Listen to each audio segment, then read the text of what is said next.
Hey guys, welcome back to my YouTube channel. I'm driving here, so sorry I can't really look into the camera how I wanted to.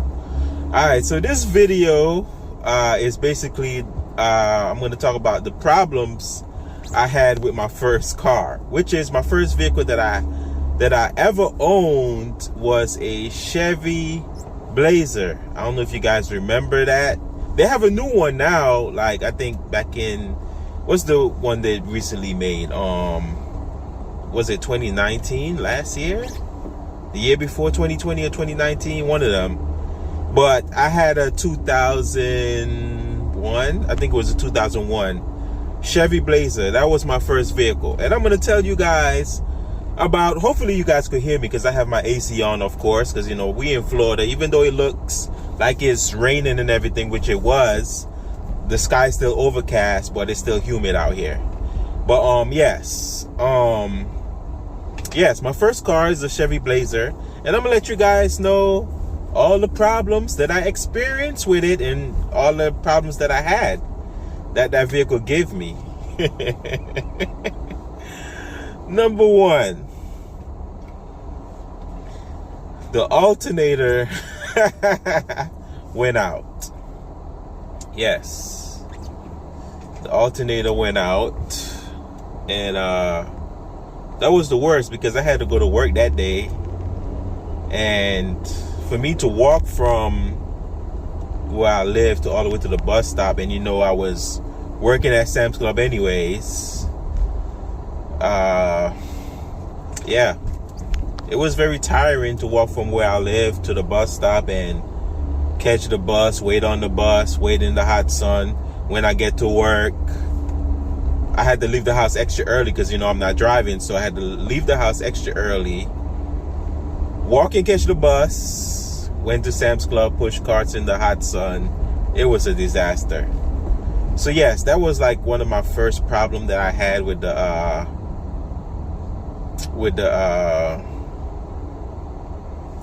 Chevy Blazer.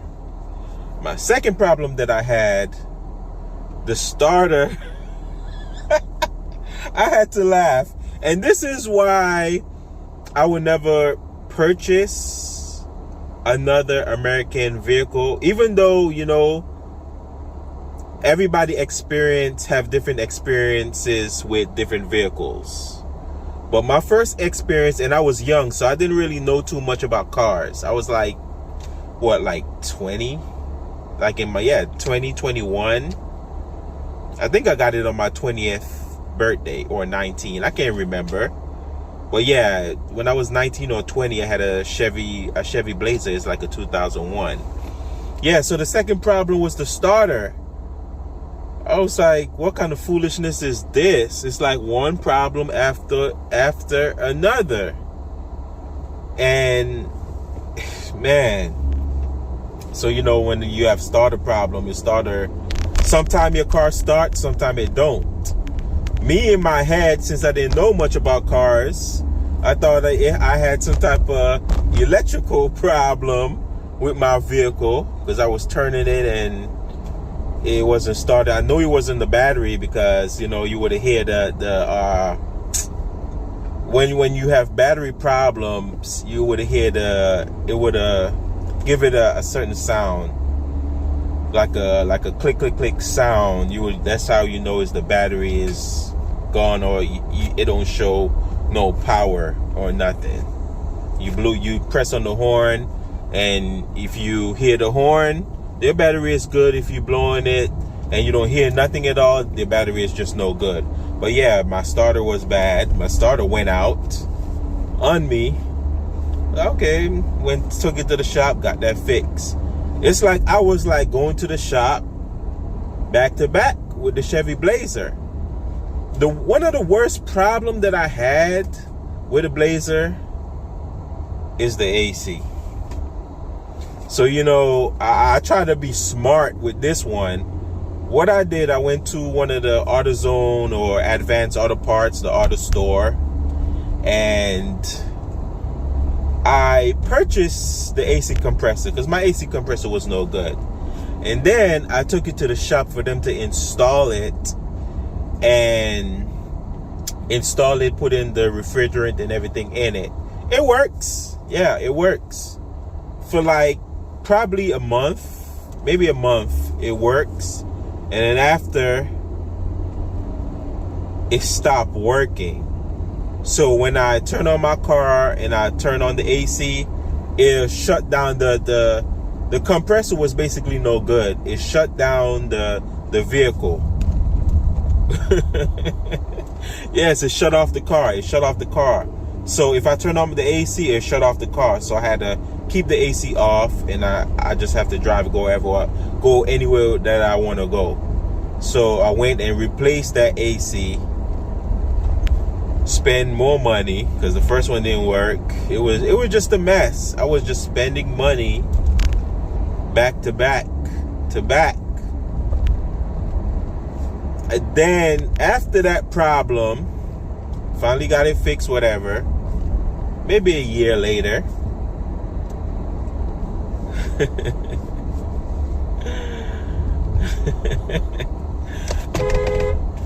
The water pump. The water pump went out after a year later. It was ridiculous.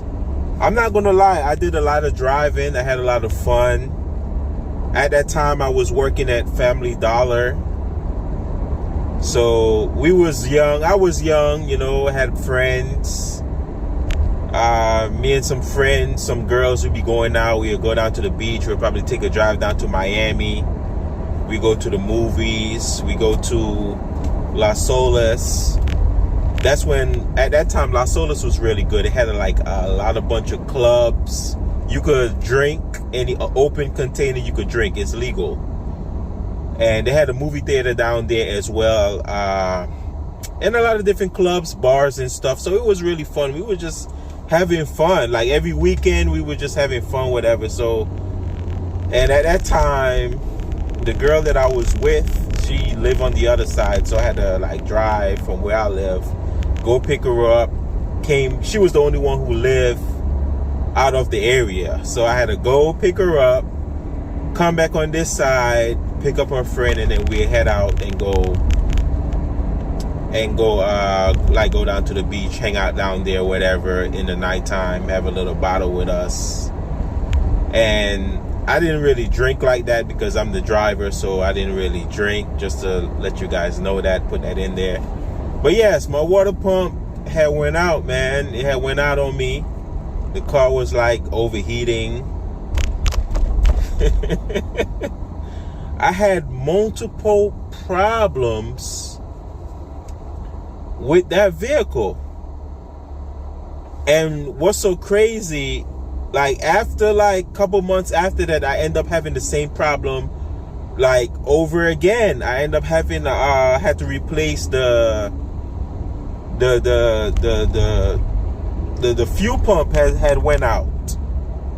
The fuel pump had went out, and they said, you know, that's why I keep telling people the best thing to do when you to keep your, I'm sorry guys, I'm kind of focusing on the road, people behind me, and trying to switch lanes.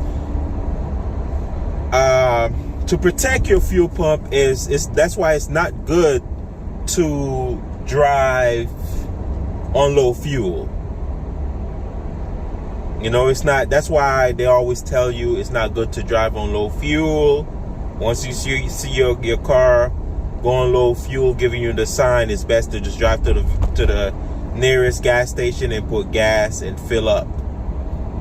Because when you drive on low fuel, sometimes your fuel pump pick up the dirt, whatever contaminants in the bottom of the tank. It'll clog it up and it'll mess it up, and you'll end up having a fuel pump problem, and your car is not going to start, because basically when your fuel pump is no good, let me get off this. When your fuel pump is no good, basically your car, it's not pushing no hold on guys, somebody was calling.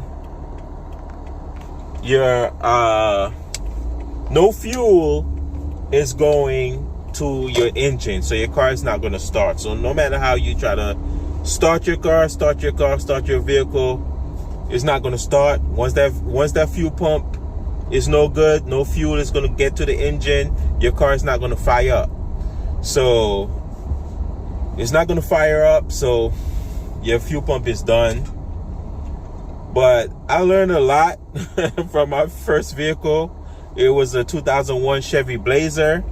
I ran it up, I kept it, and I keep fixing. Problem keep coming, keep fixing it. And I had over 200,000 miles with it. I'm not gonna lie, it lasted a long time, but I did spend a lot of money fixing it.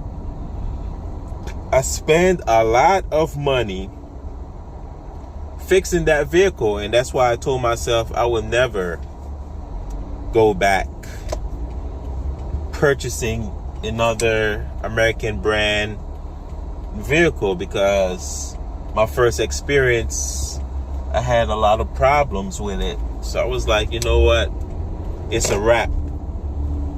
And of course, I have the basics. You have to change your tires, your batteries. That's basic problems, basic maintenance. Tire, battery, that's basic. Change your oil, that's basic. And change your brakes as well, that's basic maintenance. But I've been having multiple problems with the Chevy Blazer. I even had to change the axle. I think it was the front axle that had went bad on it. I know the vehicle wasn't brand new, but for a SUV that I never drove, well, I don't know about the first owner, because I was like the second owner. I don't know what the first owner did, because I never drove off-road or nothing. Never put no heavy weight inside of it and be like, oh, I'm driving around with a bunch of heavy equipment in the back or whatever. No. So my front axle had went out. I spent like over $1,000 to get it replaced. It was just a mess, guys. So this is my story with my first vehicle. I should park right there. I gotta move that cart. Okay, yeah. First story. First vehicle. And this is all the problems that I experienced. I hope you guys enjoy this video. I really appreciate the love and the support. And I will tell you about my my second vehicle that I owned. The second vehicle that I own is a 2007 Audi Q7, and that was my baby because I love that vehicle. Really big, smooth ride. It was luxury. I loved it. I will let you guys know in the next video. I really appreciate the love and the support, you guys watching my videos and everything. Peace, love. Don't forget to pray, thank the Lord, because God is good all the time. God is good. So, be safe out there with this virus still dominating the world.